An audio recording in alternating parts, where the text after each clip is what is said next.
Hi everyone, so in this video we're going to be talking about compound interest. So we've already talked about compound interest a bit whenever we were talking about exponential functions. So if you haven't watched that video, make sure to go watch that one. It breaks these equations down a little bit more, tells you exactly what every single letter stands for, and also shows plugging them in the most basic way just into the calculator without having to really solve for anything. So we are going to start with that again. That way we can kind of get back into the hang of things before we start solving for some other variables. But just as a reminder, this first formula, I like to call it the compounded n times formula, because that n is really the thing that's different than the other formula. The n is how many compoundings are per year. As in, if it's compounded quarterly, n would be 4, because quarterly happens 4 times a year. If it was monthly, n would be 12, because months are 12 times a year, and so on. So want to make sure that I remind you of that. And then also this other one, as soon as you see the word continuously, you know it's going to be the formula with e in it, right? So just as kind of a recap of that part of it that we did in that other video, Alexis invests $1,000 for 5 years at 8% compounded, A annually, B quarterly, and C daily. Now, for all three of these, annually, quarterly, and daily, all of those are giving a specific time frame that's being compounded, so all of those are the n times formula. So A equals P times 1 plus R over N to the NT. The only difference between these is going to be what N stands for, right? So all of these are going to have an A that we're solving for, because we don't know how much it's going to end up with. P is 1,000, R is 8%, so 0.08, and T is 5, because it's 5 years. The difference between these three is annually means once a year, quarterly means 4 times a year, and daily means 365 times a year. So whenever we plug it into the formula, we're just going to make sure to change n every time. All right, so for A, if A equals 1,000 times 1 plus 0.08 over 1 to the 1 times t. You're going to hear me say this a lot again in this video, but we are just going to plug all of that into our calculator, which is good news because at least you don't have to do it, which, sorry, I just realized I did not put in t. 1 times 5, because t is 5. Now we get to plug that into our calculator. And if we plug all of that into our calculator, remember, if you have an older calculator, make sure to put parentheses around that exponent. But you should be getting A is approximately $1,469.33.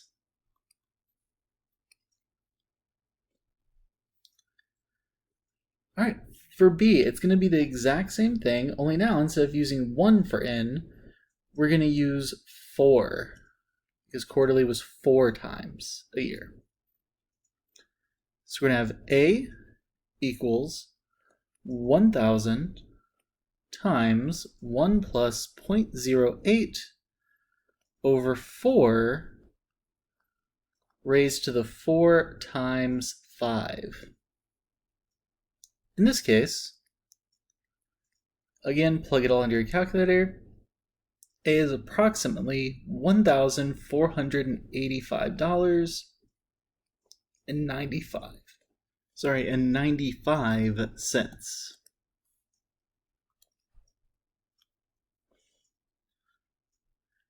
All right, C, exact same thing, only this time n is 365. So again, plug it in the same way, plug it into your calculator, see what you get. I'll let you try this one on your own before I tell you the answer.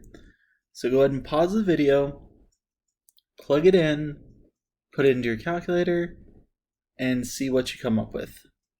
The answer is going to pop up right now. So you should have gotten $1,491.76.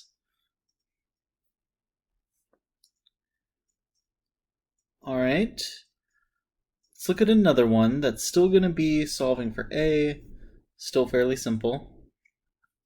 So Alan is saving for a new car.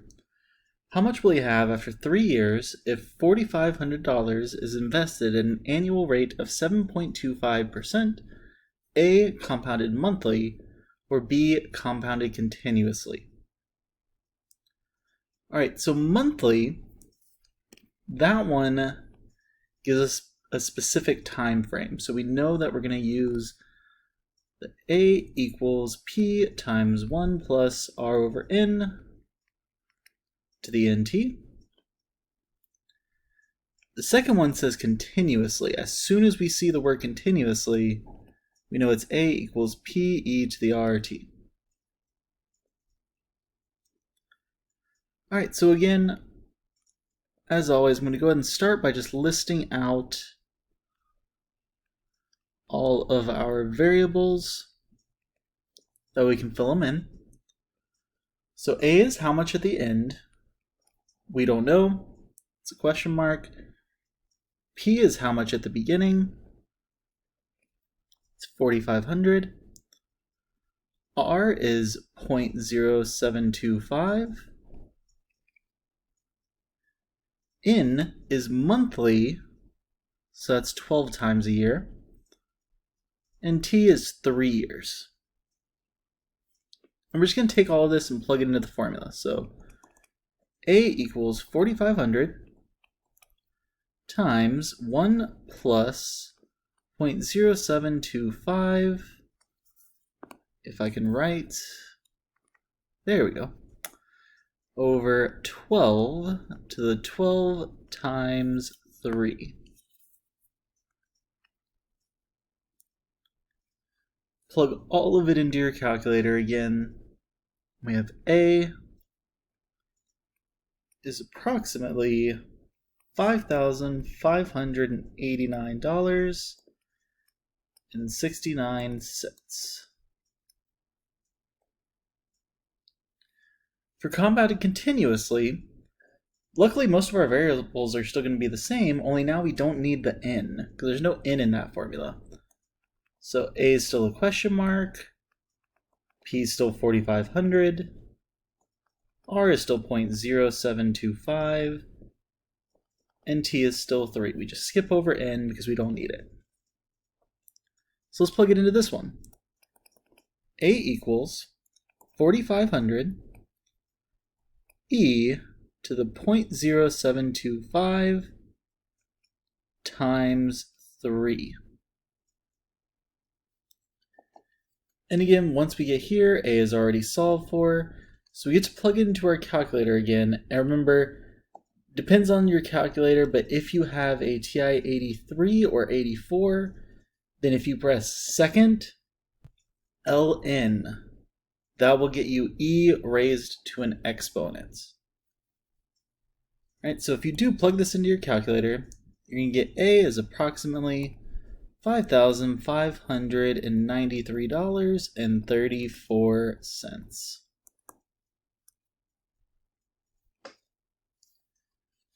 Okay, so hopefully those were review. Here's where we're going to start doing some new stuff. So example 3.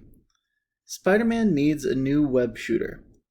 How much should he invest now at 9% to have $5,000 in 3 years if interest is A, compounded quarterly, or B, compounded continuously? All right, so again, the quarterly and continuously give away which formulas we're going to be using. For this one, we're going to be using the in times. And for this one, we're going to be using continuously. The difference is which variable we're going to be solving for. All right, so if I list out all the variables again,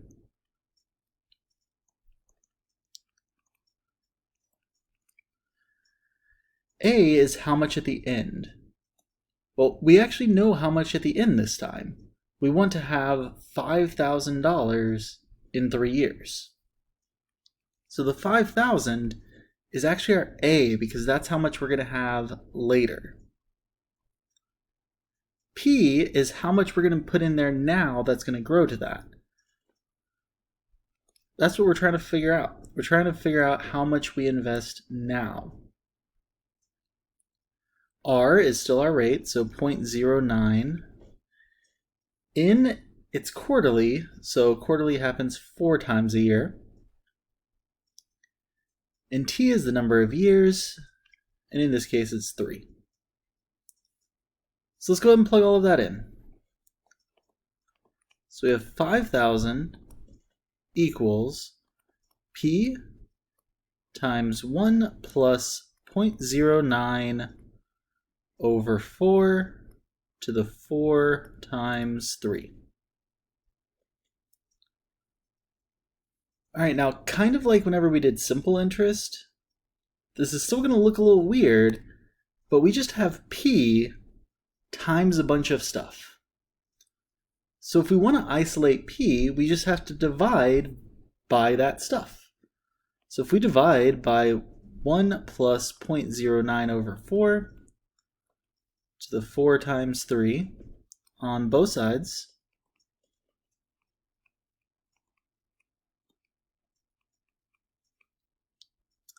then we can plug all of this part into our calculator. So if we plug all of that in our calculator, P is approximately $3,828.34.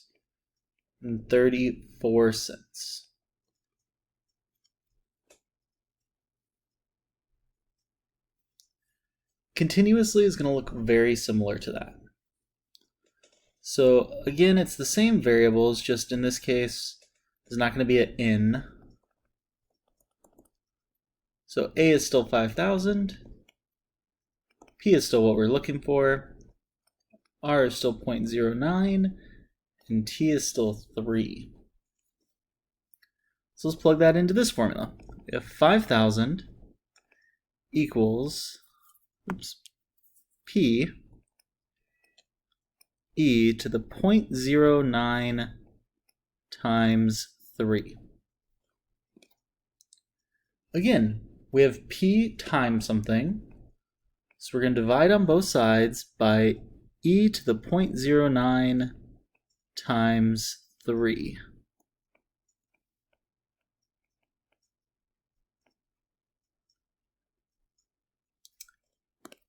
Plug all of this into our calculator.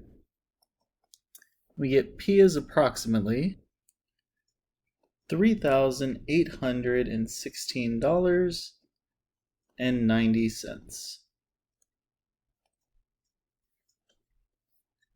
So still not too bad for both of these. If you're solving for P, all you end up having to do is just divide both sides by all of that stuff that's attached to P.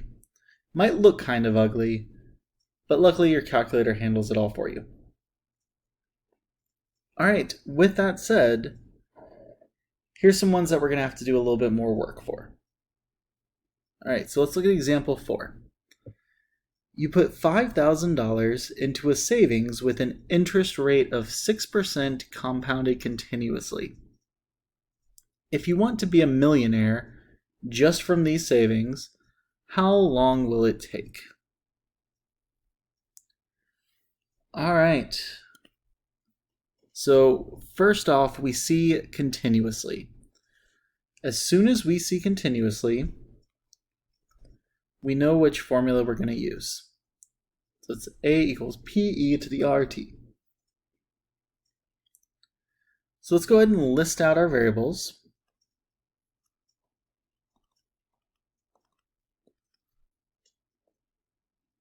So A is how much we want at the end.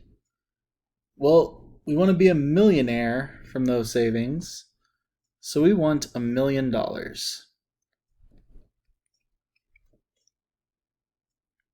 P is how much we put in there to begin with, so that's 5,000.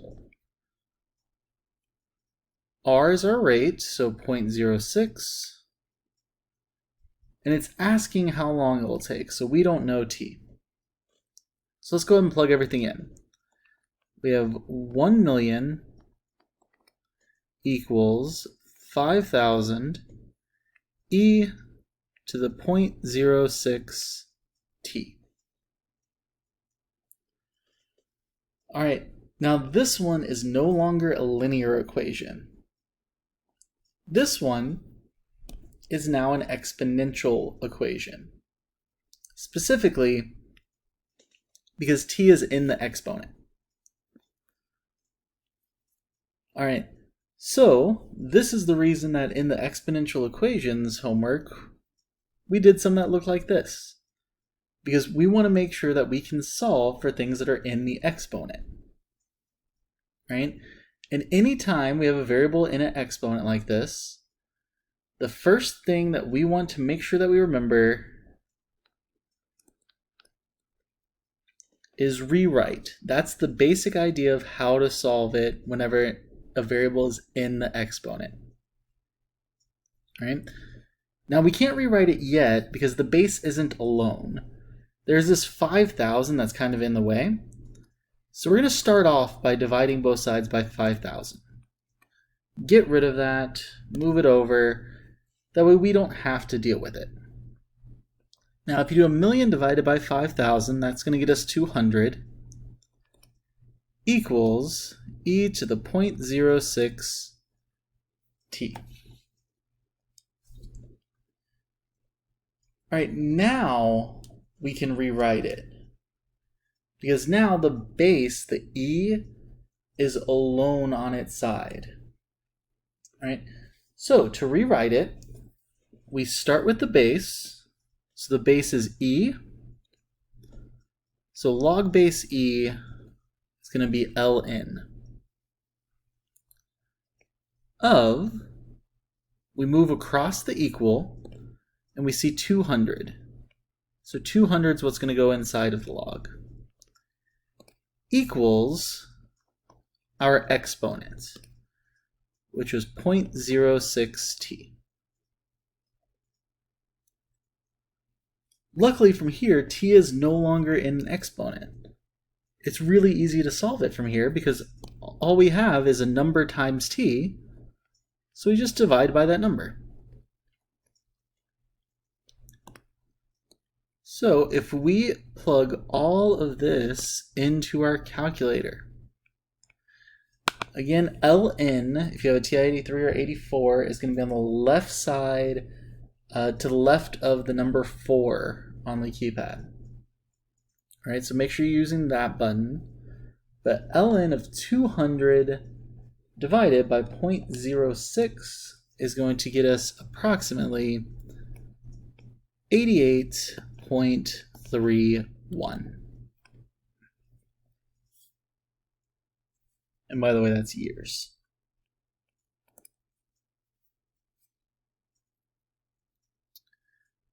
All right, so not an overly long problem or anything like that. The key, though, is you have to remember to rewrite it as a log. That's the easy way to solve these. All right, so let's do one more that's very similar to that. You invest $7,500 into an account for 10 years. If at the end of those 10 years you have exactly doubled your money, what interest rate compounded continuously did you get? Round the percentage to 2 decimal places. All right. So again, we see the word continuously. So we know it's going to be the PE to the RT formula. And so let's write out all of our variables. A is how much we have at the end. Well, if we started with 7,500 and we doubled our money, then A is going to be 7,500 times 2, because we doubled it. So in this case, that means A is going to be 15,000. P is how much we started with, that's the 7,500. R, we don't know, because that's what we're looking for. We're looking at what interest rate we got to be able to double it in 10 years. T, though, will be 10 because it was 10 years. All right, and let's plug all of that in. So we have 15,000 equals 7,500 e to the r times 10. All right, again, just like before, first thing we're going to do is get rid of the number in front of e. So if we divide both sides by 7,500, that's going to get us 2 equals e to the r times 10, or I'm just going to write that as 10r. And then it is time to rewrite again. So if we go ahead and rewrite this as a log, we start with the base. So it's log base e, or ln, of, we go to the other side, so we know it'll be ln of 2, equals 10r.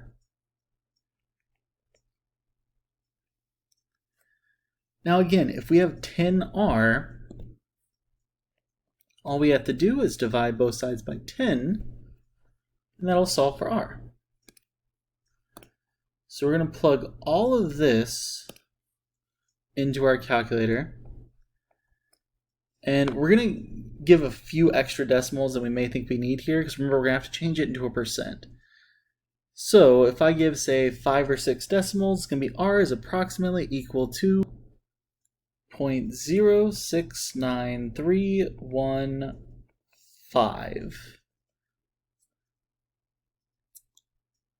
All right, now if I want to have a percentage, and I'm going to round that to 2 decimal places, that means I need to move my decimal twice. So that would be 6.9315%. But we want to round it to 2 decimal places. So our final answer is going to be 6.93%.